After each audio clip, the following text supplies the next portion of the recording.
दो दोस्तों की डरावनी कहानी। एक छोटे से गांव में दो दोस्त राहुल और सौरभ रहते थे।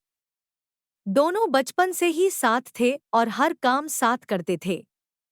एक दिन उन्होंने तय किया कि वे जंगल में एक रात बिताएंगे। गांव के लोग हमेशा उन्हें मना करते थे क्योंकि उस जंगल में अजीब घटनाएं होती थी। लेकिन राहुल और सौरभ को डरने की आदत नहीं थी और उन्होंने बिना किसी हिचकिचाहट के जंगल की ओर चलना शुरू कर दिया। जंगल में रात का समय था और चांद की हल्की रोशनी जंगल के पेड़ों के बीच से झांक रही थी। दोनों दोस्त एक सुनसान जगह पर पहुंचे और एक पेड़ के नीचे अपना तंबू लगा लिया।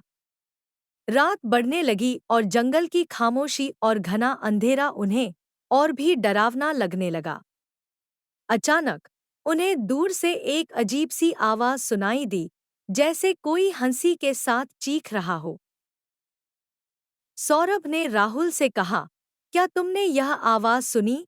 राहुल ने कहा, तुम्हारी तरह डरपोक मत बनो, शायद यह कोई जानवर हो। लेकिन सौरभ को अब कुछ गड़बड़ लगने लगी थी। उसे लगा कि जंगल में कुछ और ही हो रहा था। अचानक तंबू के बाहर कुछ हलचल हुई और दोनों ने देखा कि कोई काला साया उनके पास खड़ा था। वे दोनों डर के मारे चिल्ला पड़े। उस साये ने धीमी आवाज में कहा, यह जंगल मेरा है, तुम यहाँ क्या कर रहे हो? राहुल और सौरभ की धड़कनें तेज हो गईं और वे घबराए हुए अपने तंबू से बाहर निकले। साया अचानक गायब हो गया और उन्होंने देखा कि वह जगह बिल्कुल सुनसान हो गई थी। दोनों दोस्तों को महसूस हुआ कि वे अब इस जंगल से निकलना चाहते थे, लेकिन जब वे मुड़े तो उन्हें रास्ता ही नहीं मिला।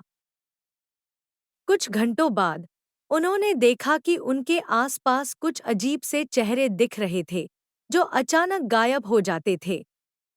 डर के मारे दोनों दोस्त दौड़ते हुए जंगल से बाहर निकले, लेकिन जब वे गांव पहुंचे तो उन्होंने देखा कि गांव में किसी ने भी उनका इंतजार नहीं किया था। गांव के बुजुर्गों से पूछा तो उन्होंने बताया कि राहुल और सौरभ, जो लोग कई साल पहले जंगल में गायब हो गए थे, उनकी आत्माएं आज भी उस जंगल में भटकती हैं। अब हर साल रात के अंधेरे में वे दो दोस्त जंगल के उस स्थान पर अपने जीवन के आखिरी पल को तलाशते हुए दिखाई देते हैं।